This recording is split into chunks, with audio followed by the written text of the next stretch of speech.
Selamat sore semuanya. Hari ini kita akan kembali belajar meneruskan materi komsel kita di minggu yang lalu, yaitu tentang doa. Sebelumnya kita mau berdoa dulu yuk, sama-sama yuk. Kami bersyukur Tuhan buat sore hari ini karena Engkau kembali kumpulkan kami untuk kami boleh sama-sama belajar tentang berdoa. Kami mau terus Tuhan mengenal Engkau melalui doa. Kami mau terus Tuhan merawat hubungan yang telah Tuhan perbaiki melalui pengorbanan-Mu. Kami mau merawat itu dalam kehidupan doa kami. Terima kasih urapi setiap kami dalam menangkap pembelajaran hari ini. Urapi hamba-Mu yang menyampaikan, urapi setiap kami yang mendengarkan, sehingga firman-Mu, isi hati-Mu boleh tertuang untuk kami, dan kami semua boleh mengerti, menangkap, dikuatkan, diteguhkan, dan terlebih lagi iman, pengharapan, kehidupan doa kami dibangkitkan di dalam nama Tuhan Yesus. Terima kasih Tuhan, terima kasih Bapa. Di dalam nama Tuhan Yesus kami berdoa. Amin. Ya, puji Tuhan. Minggu lalu kita sama-sama membahas tentang definisi doa. Ada beberapa definisi doa. Di dalam doa kita bisa memohon kepada Tuhan. Di dalam doa kita bisa minta supaya Tuhan mengkoreksi apa yang gak berkenan di hadapannya. Di dalam doa juga kita bisa memberikan usulan kita, apa yang kita pandang baik boleh kita utarakan sama Tuhan. Tapi di atas segalanya kita tetap ingat bahwa kedaulatan ada dalam tangan Tuhan. Ya, lalu kita belajar juga tentang esensi doa, yaitu hubungan. Penghambat-penghambat doa minggu lalu kita belajar kedagingan kita, keterikatan dosa, keangkuhan, merasa puas, kekhawatiran, dan permasalahan pergumulan kita. Dan kenapa sih kita harus berdoa? Minggu lalu juga kita udah bahas. Kita berdoa karena yang pertama Tuhan Yesus mengajar, bahkan meneladankan kita untuk berdoa. Yang kedua kita berdoa karena kita beriman kepada Dia, ya, kita punya iman kepada Yesus sebagai bentuk dari iman kita. Dan yang terakhir, berdoa itu karena apa sih? Berdoa karena kita tahu bahwa kita sudah masuk dalam atmosfer pendamaian dosa dengan Allah. Ya, sebagai bentuk syukur kita, sebagai bentuk pertanggungjawaban kita, mari kita rawat itu semua hubungan yang Tuhan sudah perbaiki melalui persekutuan doa. Nah, hari ini kita mau belajar sama-sama tentang kuasa doa. Ya, ada beberapa kuasa doa yang akan kita pelajari hari ini. Kita lihat dulu sama-sama di dalam Yakobus 5 ayat yang ke-16 ya. Yakobus 5 ayat yang ke-16, demikian firman Tuhan, "Karena itu hendaklah kamu saling mengaku dosamu dan saling mendoakan supaya kamu sembuh. Doa orang yang benar, bila dengan yakin didoakan, sangat besar kuasanya." Ya, di sini Yakobus menuliskan bahwa doa orang yang benar, bila dengan yakin didoakan, sangat besar kuasanya. Tentunya benar di sini bukan benar menurut pandangan kita, bukan benar menurut kata orang lain, tapi benar menurut standar firman Tuhan. Ya, nah, makanya kehidupan doa itu nggak bisa lepas dari firman Tuhan. Jadi kita nggak bisa bilang, wah aku lebih suka berdoa daripada baca firman Tuhan. Nggak balance ya. Karena orang benar, doa yang berkuasa adalah doa orang benar ya. Artinya orang yang dengan sungguh-sungguh menghidupi firman Tuhan, orang yang dengan sungguh-sungguh menjaga dirinya untuk tetap di tracknya Tuhan, itu akan berdoa, dan doanya itu merupakan doa yang penuh dengan kuasa. Yang pertama, kuasa dari doa yang pertama, seperti esensi dari doa tentang hubungan. Kuasa dari doa yang pertama adalah keintiman dengan Allah. Ya, jangan pandang remeh keintiman dengan Allah. Keintiman dengan Allah ini mahal sekali harganya, saudara-saudaraku ya. Kita mungkin gratis memperoleh pemulihan hubungan dengan Allah, tapi Yesus itu yang membayar semua apa yang harus dibayar. Ya, pengorbanan Yesus, pendamaian Yesus, itulah yang memulihkan hubungan kita. Dan keintiman dengan Allah ini sangat mahal, keintiman dengan Allah ini sangat istimewa.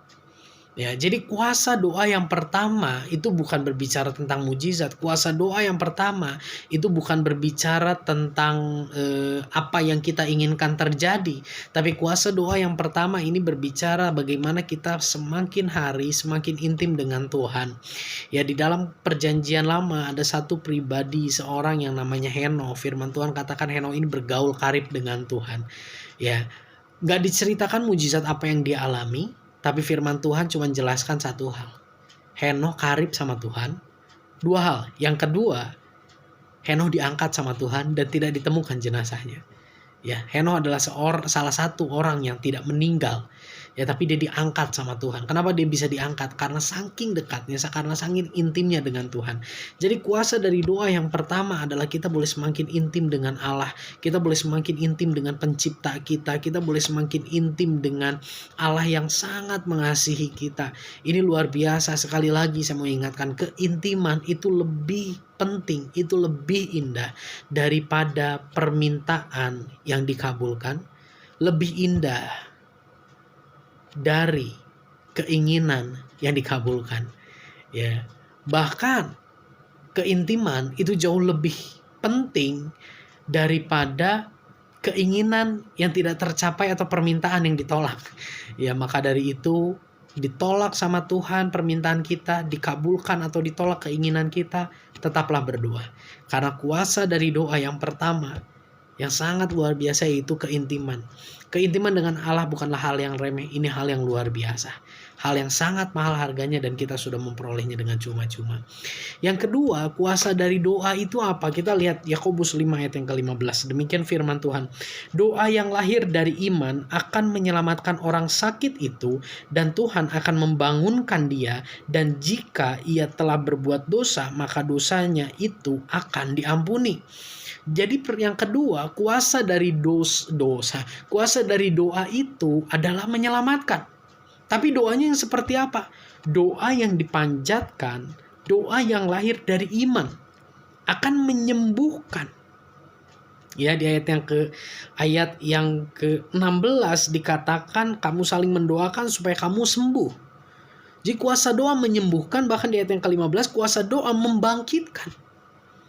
Kuasa doa menyelamatkan. Membangkitkannya bukan sekedar membangkitkan secara jasmani, tapi lebih daripada itu membangkitkan secara rohani. Menyelamatkan bukan sekedar menyelamatkan dari kematian karena sakit penyakit, tapi menyelamatkan dari penghukuman dosa. Besar sekali kuasa doa. Maka dari itu, kita perlu berdoa dengan iman. Karena doa yang menyelamatkan, doa yang menyembuhkan, doa yang membangkitkan, dan doa yang menghasilkan pengampunan dosa adalah doa yang lahir dari iman. Bukan sekedar menyembuhkan, namun menyelamatkan. Bahkan lahir pengampunan, lahir dari iman. Firman Tuhan katakan, iman timbul dari pendengaran akan firman. Kembali kita diingatkan bahwa doa itu tidak bisa terlepas dari yang namanya firman Tuhan. Hubungan dengan Tuhan melalui doa tidak bisa terlepas dari hubungan kita dengan Tuhan melalui kebenaran firman. Maka dari itu, saya kembali ingatkan di masa-masa ini, ayo ya, kita kembali merenungkan firman, kita lebih banyak lagi belajar firman Tuhan, kita lebih banyak lagi bersekutu dengan firman Tuhan dalam perenungan kita pribadi. Supaya apa? Supaya iman kita terbangun. Dan ternyata kita tahu bahwa doa yang lahir dari iman itu sangat besar kuasanya. Ya, beberapa kali di dalam perjanjian baru, di dalam kitab 4 Injil, Yesus menghadapi orang sakit dan orang sakit itu sembuh. Yesus nggak cuma katakan engkau telah sembuh, tapi Yesus selalu katakan imanmu menyelamatkan engkau. Dosamu diampuni. Kepada orang sakit, kepada orang yang kerasukan setan, Yesus berdoa dan menutup doanya itu dengan apa? Imanmu menyelamatkan engkau. Ya, dosamu diampuni. Pastikan iman kita terbangun hari-hari ini. Di tengah masa sukar, tetap memiliki iman. Ya, di tengah kesukaran, di tengah pergumulan, jangan sampai iman kita padam. Doa yang lahir dari iman itu menyembuhkan. Doa yang lahir dari iman itu membangkitkan. Bukan sekedar jasmani yang dipulihkan, tapi juga rohani. Terlebih lagi rohani yang dipulihkan. Juga diselamatkan. Bukan sekadar diselamatkan dari kematian, itu yang seringkali diharapkan manusia, diselamatkan dari kematian di dunia ini. Tapi lebih daripada itu, Tuhan menyelamatkan kita, sanggup menyelamatkan kita dari penghukuman yang kekal. Ya, bahkan kita bisa mengalami pengampunan dosa. Yang pertama tentang keintiman, yang kedua kuasa doa itu berbicara tentang menyelamatkan. Ya, doa yang lahir dari iman. Lalu yang ketiga, kita mulai sama-sama di dalam 1 Samuel 30 ayat 6 sampai dengan ayat yang ke-8. 1 Samuel 30 ayat yang ke-6 sampai dengan ayat yang ke-8.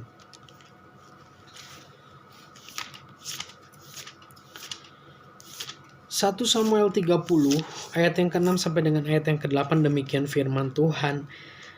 Dan Daud sangat menjerit karena rakyat mengatakan hendak melempari dia dengan batu. Seluruh rakyat itu telah pedih hati masing-masing karena anaknya laki-laki dan perempuan. Tetapi Daud menguatkan kepercayaannya kepada Tuhan Allahnya. Lalu Daud memberi perintah kepada Imam Abiatar bin Ahimelek, bawalah efod itu kepadaku. Maka Abiatar membawa efod itu kepada Daud. Kemudian bertanyalah Daud kepada Tuhan. Katanya, haruskah aku mengejar gerombolan itu? Akan dapatkah aku menyusul? Dan ia berfirman kepadanya, kejarlah, sebab sesungguhnya engkau akan dapat menyusul mereka dan melepaskan para tawanan. Di sini kita bisa lihat yang ketiga, kuasa dari doa adalah menghasilkan tuntunan Allah. Ya, kuasa doa tidak selalu mengeluarkan kita dari pergumulan, tapi kuasa doa juga bisa berupa tuntunan Allah bagi kehidupan setiap kita. Ketika kita di dalam tekanan, ada tuntunan Allah yang Tuhan nyatakan melalui kebenaran firman-Nya. Dan di sini kita lihat Daud saat itu mengalami kondisi yang terhimpit. Kota yang gak besar, kota tempat dia bersama dengan pengikutnya ketika dia dikejar-kejar oleh Saul, namanya Ziklag. Saat itu Daud berperang bersama dengan orang Filistin, tapi di medan perang Daud disuruh pulang lagi karena mereka takut Daud berkhianat. Ketika mereka pulang, ternyata didapati bahwa kotanya Ziklag telah dihancurkan, telah dibumi hanguskan, dan harta benda para prajurit, harta benda Daud juga, istri, anak, semuanya dibawa oleh perampok. Ya, nah dalam kondisi itu Daud sedang terjepit. Ketika Daud terjepit, dia nggak tahu apa yang harus dia lakukan. Dan di momen ini, firman Tuhan mengatakan Daud menguatkan imannya. Ya, Daud sangat terjepit, tapi ia menguatkan kepercayaannya kepada Tuhan, menguatkan imannya kepada Tuhan. Ya, iman bukan sekedar berbicara tentang apa yang kita harapkan itu terrealisasi, tapi iman berbicara tentang bagaimana kita mengakui bahwa dia adalah pribadi yang berdaulat. Kita mengakui bahwa dia adalah pribadi yang sanggup menolong kita, mengeluarkan kita dari pergumulan kita. Ya, nah Daud di situ berdoa. Dan apa yang terjadi? Ayat yang ke-8 katakan, Tuhan berkata kepada Daud, kejarlah. Ya, di situ Daud secara audible. Di situ Daud mendapat satu peneguhan. Tuhan berkata, kejar Daud. Ada tuntunan Tuhan buat Daud. Hari-hari ini di masa sukar, kita perlu tuntunan Tuhan. Ya, kita perlu pimpinan Tuhan di dalam kehidupan kita. Sebenarnya bukan hanya di masa sukar kita perlu pimpinan Tuhan, tapi ketika kita di masa kenyamanan kita, di masa kita memperoleh semua yang kita inginkan, ya, kita memperoleh semua yang kita doakan, Tuhan bisa saja kasih itu. Kita juga perlu tuntunan Tuhan. Kenapa? Supaya apa yang Tuhan udah kasih buat kita itu gak kita pakai untuk mendukacitakan hati Tuhan. Tanpa sadar kita sudah memperoleh, lalu kita pakai apa yang kita peroleh dari Tuhan itu untuk menyenangkan kedagingan kita. Di sisi lain Tuhan disedihkan. Ya, kuasa doa itu menghasilkan tuntunan Allah. Tuhan bisa saja memberi tuntunan dalam bentuk audible. Tuhan bisa saja memberi tuntunan berbicara di dalam hati kita. Ya, tapi yang tidak pernah lepas, Tuhan akan menuntun kita lewat apa? Lewat firman-Nya. Ya, tidak bisa kita hanya berdoa tanpa kita membaca firman. Tidak bisa kita kita berdoa tanpa merenungkan firman Tuhan. Ya, karena sangat mungkin Tuhan bekerja, Tuhan bicara, Tuhan nyatakan tuntunannya, jawaban doa bagi setiap kita. Dia mau menyatakan tuntunannya melalui kebenaran firman. Tuntunan Tuhan bisa nyata lewat apa lagi? Tuntunan Tuhan bisa nyata lewat komunitas. Ketika kita berdoa, ya mungkin saat itu kita gak dapat tuntunan Tuhan secara audible, tapi Tuhan bisa menjawab itu. Tuhan bisa menjawab doa kita dengan memberikan tuntunannya kepada kita melalui apa? Melalui komunitas, melalui saudara seiman yang menguatkan, melalui saudara seiman yang menyampaikan kesaksian, melalui bahkan mungkin komunitas terdekat kita, itu keluarga, orang tua atau anak kita yang mengingatkan kita. Ya, maka dari itu ketika kita berdoa di dalam pergumulan, Di sisi lain, jangan kita meninggalkan komunitas. Karena Tuhan bisa pakai orang-orang di sekitar kita untuk menyatakan tuntunan Tuhan bagi kehidupan setiap kita. Ya, kuasa doa berbicara tentang tuntunan. Ketika kita memperoleh tuntunan Tuhan, sekalipun itu belum menyelesaikan permasalahan kita, tetaplah mengucap syukur. Karena di dalam tuntunan Tuhan ada damai sejahtera, ada kekuatan, ada jalan keluar. Ya, yang ketiga, kuasa doa berbicara tentang tuntunan Tuhan. Yang keempat, kita lihat sama-sama di dalam Lukas 22 ayat yang ke-42 sampai 43. Lukas 22 ayat 42 sampai dengan ayat yang ke-43.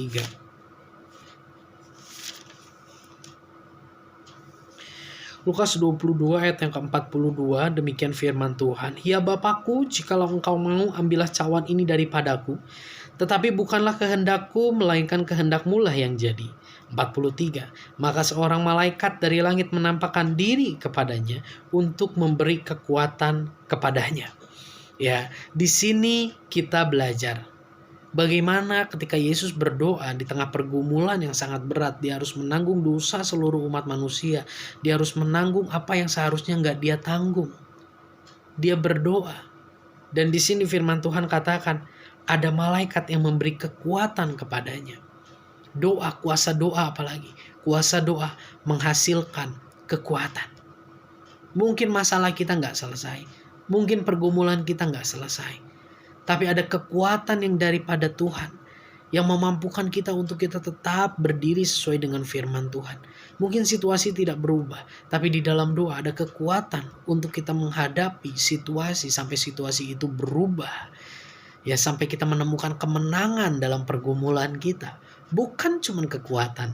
Ya, kita lihat sama-sama Filipi 1 ayat yang ke-19. Ya, ayat yang belum lama ini kita sama-sama bahas di dalam ibadah. Filipi 1 ayat 19, demikian firman Tuhan. Karena aku tahu bahwa kesudahan semuanya ini ialah keselamatanku oleh doamu dan pertolongan Roh Yesus Kristus. Ya, Paulus dalam pelayanannya menghadapi tekanan yang luar biasa. Dia dipenjarakan. Tapi ketika dia di dalam penjara, Paulus katakan, aku tahu kesudahan semuanya ini adalah keselamatan bagiku oleh karena doamu. Doa menghasilkan pengharapan. Sama dengan kekuatan. Ya, mungkin doa kita tidak merubah situasi kita 180 derajat saat itu juga. Mungkin setelah amin, situasi nggak berubah. Bahkan ada kalanya situasi makin parah. Tapi yang terlebih penting, di dalam diri kita ada kekuatan. Di dalam diri kita ada pengharapan yang terus tertuju. Yang membuat kita tidak meninggalkan Tuhan karena permasalahan dan pergumulan kita. Hari-hari ini di tengah permasalahan yang begitu luar biasa, Tuhan sedang mengajar kita. Bahwa mengikuti Yesus bukan hanya berbicara tentang kenyamanan. Bukan hanya berbicara tentang berkat. Tapi mengikuti Yesus itu juga berbicara lebih daripada berkat. Yaitu apa? Kekuatan dan pengharapan di tengah pergumulan. Ya, yang kelima, setelah doa menghasilkan kekuatan dan pengharapan, yang kelima kita lihat sama-sama di dalam Markus 9 ayat 25 sampai 29. Markus 9 ayat 25.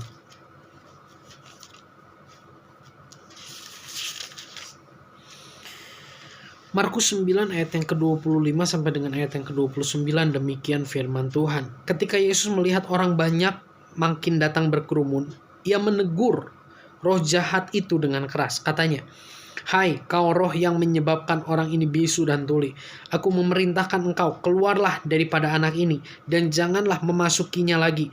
Lalu keluarlah roh itu sambil berteriak-teriak dan bergoncang-goncang anak itu dengan hebatnya.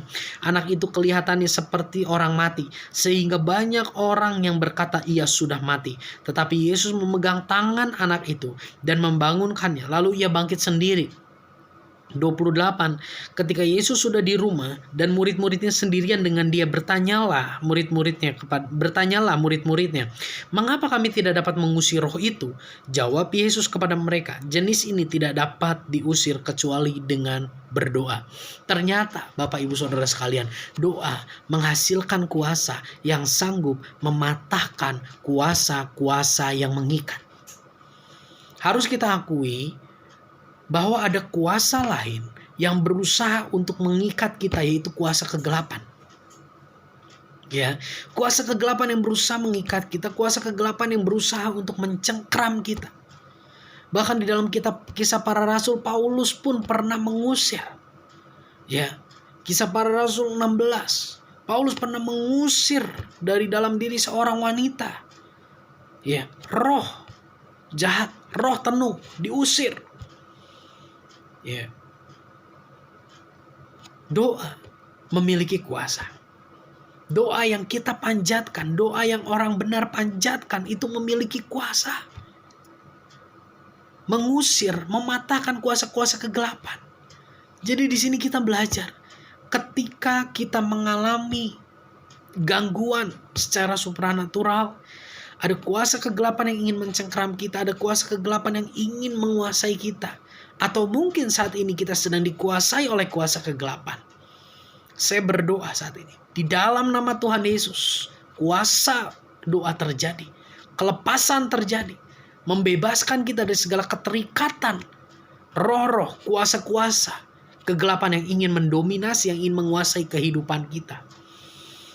Ya, beberapa di antara kita pernah kita pelayanan pelepasan dan kita melihat bagaimana doa itu berkuasa. Ya, tidak ditentukan oleh jabatan. Tidak ditentukan oleh jabatan di gereja, tidak ditentukan oleh berapa lamanya kita melayani Tuhan. Yang paling menentukan doa kita berkuasa atau tidak adalah apakah kita hidup sesuai dengan firman atau enggak. Ketika seseorang hidup sesuai dengan firman, iman tumbuh. Dan doa yang lahir dari iman menghasilkan kuasa. Termasuk kuasa untuk mengalahkan, kuasa untuk mematahkan kuasa-kuasa kegelapan. Ya, saya pernah satu kali akhir tahun 2018 atau 2017.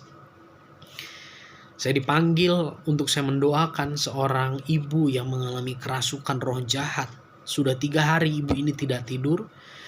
Ya, ketika saya berdoa bersama dengan beberapa adik-adik rohani, ketika berdoa ternyata ibu ini ada salah satu permasalahan, yaitu permasalahan dengan suami. Ibu ini merasa dilukai oleh suaminya, dan di situ Roh Kudus tuntun saya untuk saya bicara 4 mata dengan suaminya. Saat itu saya tinggalkan ibu yang sedang kerasukan itu, saya berbicara dengan suaminya 4 mata. Saya katakan, kok harus berdoa buat istri, kok harus berdoa buat Cici. Saya katakan, Cici kepahitan sama Koko. Apa yang udah Koko lakukan? Di situ suaminya ngaku. Saya pukul dia, saya KDRT, saya pernah berselingkuh, saya cuekin dia.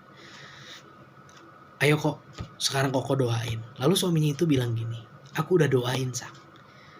Tapi waktu aku doain, tiba-tiba roh yang ada di dalam istriku itu berkata, kamu itu masih ngerokok, kok berani-beraninya doain saya? Ya, kok berani-beraninya usir saya? Lalu saya katakan, oke, Koko masih ngerokok? Ya, oke. Mau nggak kok saat ini Koko